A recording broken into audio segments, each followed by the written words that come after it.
ভোরেরই হাওয়া এলো ঘুম ভাঙাতে, চুম হেন প্যার। নমস্কার বন্ধুরা, সবাই কেমন আছো? সবাই আশা করি ভালো আছো, সুস্থ আছো। আমিও ভালো আছি, সুস্থ আছি। শুভ সকাল। আবারও নতুন একটা পর্বে তোমাদের সবাইকে স্বাগত এবং অসংখ্য শুভেচ্ছা রইল। সকালবেলা ঘুম থেকে উঠেই ছাদে এসে পড়লাম। ছাদে কিছু গাছপালা আছে, এখানে আমার বেশি না, অল্প সংখ্যক কিছু গাছ আছে। তো গাছগুলোতে আমি আসলে জল দেওয়ার জন্য এসেছি। তো সকালবেলা ছাদে এসে বেশ ভালোই লাগছে। চারিদিকে দেখা যায় কুয়াশা। দেখো বন্ধুরা, এখনো রোদ ওঠে নাই। সূর্য মামা উঠবে বলে অপেক্ষায় আছে। দেখো বন্ধুরা, সূর্য কেবল উঠতে শুরু করেছে। সূর্যের দেখা মিলেছে, কিন্তু রোদের দেখা এখনো মেলেনি। ভোরেরই হাওয়া এলে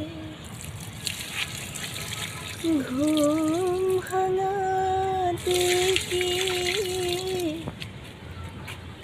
চুমহানে নয়ন পাতে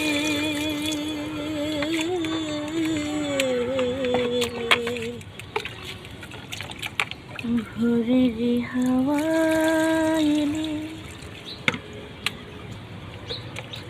ঝিরে ঝিরে ধীরে ধীরে কুণ্ঠিত ভাসে, ঝিরে ঝিরে ধীরে ধীরে কুণ্ঠিত ভাসে, ঘুমকে পারে শোনাতে।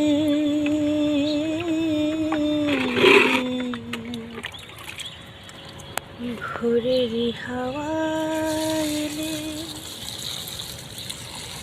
ঘুম ভাঙাতে কি চুমহানে নয়ন পাতে।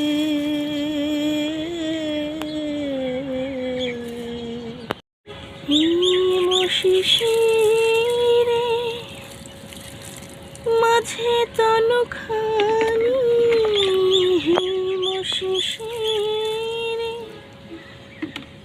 মাঝে তনুখানি, ফুল অঞ্জলি লহ ভরা দুই পানি, ফুলে ফুলে ভরা যেন, ফুলে ফুলে ভরা যেন জয়ী ফুলদানি, বিশ্ব সুষুম শোভাতে।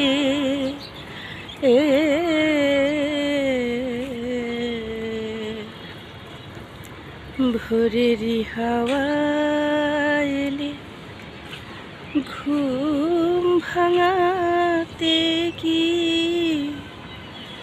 চুমহানে নয়ন পাতে।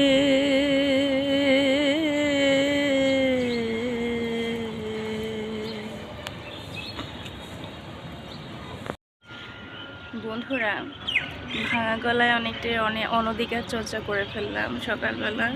গান গেতে পারি না অবশ্য, যদিও তারপরেও মনে হলো যে গুনগুন করে কিছু একটা করি। তো যাই হোক, এবার আমি নিচে যাচ্ছি। বড়মশাই এখন অফিসে যাবে।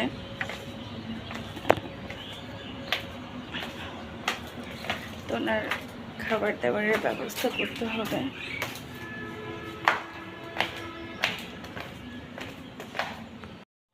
দেখো, এ, তারপরে আছে কি অ্যান, তারপরে দা।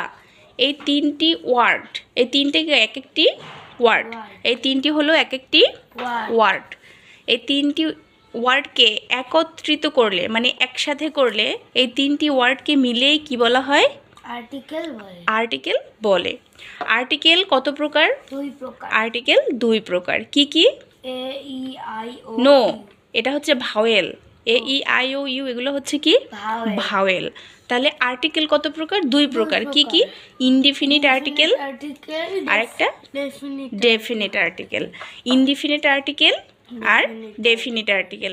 আচ্ছা, ইনডিফিনিট আর্টিকেল কাকে বলে আর ডেফিনিট আর্টিকেল কাকে বলে এটা আমরা এখন শিখব, তাই তো? তো ইনডিফিনিট প্রথমে আমরা শিখছি কি? Indefinite article. প্রথমে আমরা কি শিখছি দেখো তো? Indefinite article. তো ইনডিফিনিট আর্টিকেলটা কি বলো তো ঋষিকা? যে আর্টিকেল কোনো নাউন এর পূর্বে বসে তাকে অনির্দিষ্টভাবে অনির্দিষ্টভাবে বুঝায় তাকে ইনডেফিনিট আর্টিকেল বলে। তাহলে নাউন কি বলো তো? নাউন বলছে, এখানে বলছে কি? যে আর্টিকেল কোনো নাউনের পূর্বে বসে। নাউন অর্থ কি? নাউন অর্থ নাম। নাউন দ্বারা কি বোঝায়? কোনো কিছু নাম, ব্যক্তি, বস্তু, এগুলোর নামকে কি বোঝায়? নাউন বলে। এদের এই কোনো ব্যক্তি বা বস্তু বা প্রাণী এদের নামকেই কি বোঝায়? নাউন বোঝায়। তাহলে নাউনের পূর্বে বসে মানে নামের পূর্বে বসে তাকে অনির্দিষ্টভাবে, সেটা কি অনির্দিষ্ট মানে নির্দিষ্ট করবে না যে গরুটি, মানুষটি, এটাকে বলে নির্দিষ্ট করা। কিন্তু মানুষ, গরু, তাই এখানে মানুষ কি? অনেকগুলো মানুষ হতে পারে, বা 2 জন মানুষ হতে পারে, 3 জন মানুষও হতে পারে, 1 জন মানুষও হতে পারে। মানুষ বলছে মানুষ। গরু, তা কয়টা গরু? 1টা না 2টা না 3টা? এটা কোনো নির্দিষ্ট করছে? করে নাই। তাহলে এখানে বলছে কি? অনির্দিষ্টভাবে বুঝায় তাকে ইনডিফিনিট আর্টিকেল বলে। ইনডিফিনিট আর্টিকেলগুলো কি কি দেখো তো? ইনডিফিনিট আর্টিকেলগুলো কি কি? এ, ও, এন। এ এবং বন্ধুরা রান্না বান্না করব, রান্না করে চলে আসলাম এখন। তো আজকে রান্না করছি আমি, দেখো ছোটো মাছের চচ্চড়ি রান্না করব। এখানে কয়েক আইটেমের মাছ মিলানো আছে, ছোটো মাছ যেগুলো নদীর থেকে ধরা এগুলা। তো এখানে আছে বাইলা মাছ, তারপরে আছে ট্যাংরা মাছ, তারপরে হচ্ছে রয়না মাছ, তারপরে বাইন মাছ, বিভিন্ন রকমের মিশানো মাছ, এগুলো ছোটো মাছ। তো বন্ধুরা ছোটো মাছ খাওয়া কিন্তু চোখের জন্য খুবই উপকারী, চোখের জ্যোতি বাড়ায়। তো ডক্টররা সবসময় বলে যে আপনারা সবসময় ছোটো মাছ খাবেন। তো বন্ধুরা যারা ছোটো মাছ পছন্দ করো না তাদের জন্য একটা অ্যাডভাইস দিচ্ছি যে তোমরা অবশ্যই ছোটো মাছ খাওয়ার চেষ্টা করবে। এবং তো মাছটা আমি এখন প্রথমে মেখে নেব। তো মেখে নেওয়ার জন্য এখানে আমি যে উপকরণগুলো নিয়ে নিচ্ছি, এখানে নিয়ে নিচ্ছি প্রথমে মরিচের গুঁড়া,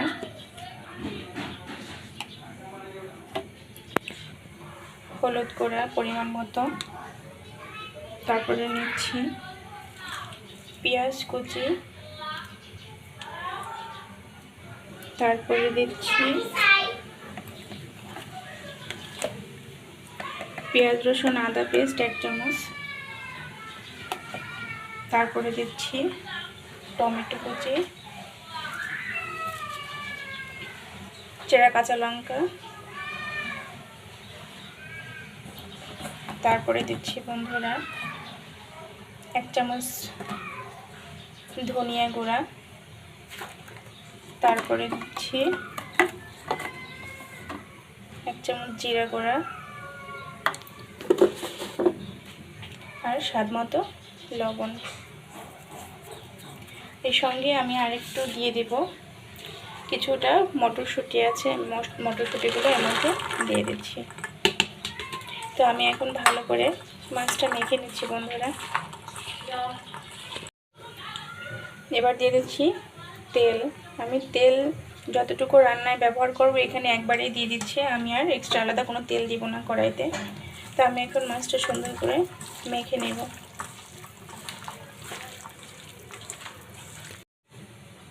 বন্ধুরা দেখো মাছটা কিন্তু মেখে নিয়েছি।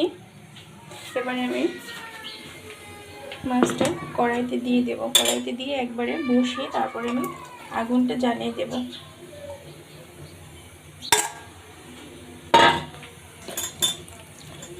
তো বন্ধুরা যারা ছোটো মাছ খেতে পছন্দ করে না তারা এভাবে কিন্তু রান্না করে খেয়ে দেখতে পারো। আমার মনে হয় বেশ ভালোই লাগবে, খারাপ লাগবে না। বন্ধুরা, এবার আমি চুলের জালটা জ্বালিয়ে দিচ্ছি।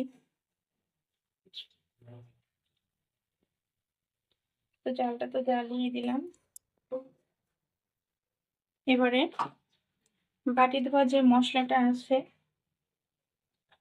আমি এটুকু দিয়ে দিচ্ছি মাছটার মধ্যে। আমি কিন্তু বেশি জল ব্যবহার করলাম না রান্নাটাতে, কারণ এটাতে বেশি জল হবে না। এটা একদম চড়চড়ি বলতে কড়াইয়ের সাথে লেগে লেগে যাবে, এরকম ভাবে রান্নাটা করা হবে। তো এবার একটা ঢাকনা দিয়ে সুন্দর করে ঢেকে দিচ্ছি। তো আস্তে আস্তে করে জাল দিচ্ছি। তো তোমাদেরকে একটু পরে দেখাচ্ছি কেমন করে হচ্ছে। তো দেখি বন্ধুরা কতটুকু কি হয়েছে।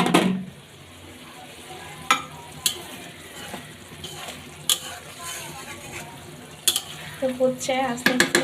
আমি এটা বেশি একটা নাড়াচাড়া করবো না, তাহলে মাছগুলো একদম ভেঙে যাবে। তো এখন এই যে ধনেপাতা কুচি করে রেখেছিলাম এগুলো উপর থেকে ছড়িয়ে দিচ্ছি। তো বন্ধুরা, আমি আরো কিছুক্ষণ সময় ঢেকে রাখবো। তো 5-10 মিনিট পরে আমি এটা তুলে নেব।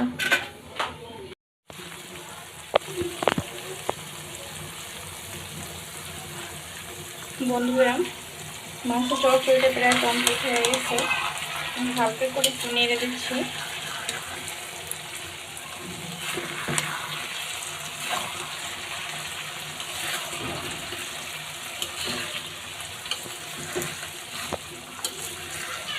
বেশি নাড়াচাড়া করা যাবে না, তাহলে মাছগুলো একদম ভেঙে চুরমার হয়ে যাবে।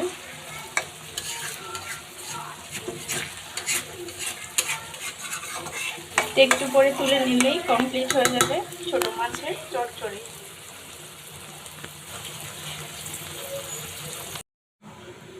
তো বন্ধুরা, তৈরি হয়ে গেল খুব সহজ পদ্ধতিতে ছোট মাছের চচ্চড়ি। তো বন্ধুরা, তোমরা বাসায় কিন্তু এভাবে বানিয়ে খেতে পারো। আর হচ্ছে আমার তো দেখে এখনই মনে হচ্ছে যে গরম গরম ভাতে এক থালা ভাত খেয়ে নেই এই ছোট মাছের চচ্চড়ি দিয়ে। তো যাই হোক, রান্নাটা কমপ্লিট করে বন্ধুরা, আজকে তো রান্না হলো ছোট মাছের চচ্চড়ি আর সাথে আছে ডাল। আমি ডাল সকালেই রান্না করেছিলাম, তো তোমাদের দেখানো হয়নি। আর এদিকে আছে আলু ভর্তা। হ্যাঁ, মাছের চচ্চড়িটা খুব ভালো হয়েছে আজকে। বন্ধুরা, যদি আপনাদের ভালো লেগে থাকে রান্নার প্রক্রিয়াটা, তাহলে অবশ্যই আপনারা বাসায় এমন ভাবে রান্না করে খেয়ে দেখবেন কেমন লাগে। ঋষিকা, কিছু বল। বন্ধুরা, আজকের ভিডিওটি তাহলে ভাল লাগে তাহলে লাইক শেয়ার কমেন্ট করে দিয়ে, আর সবাই আপনারা ভালো থাকবেন, আমাদের পাশে থাকবেন। নমস্কার।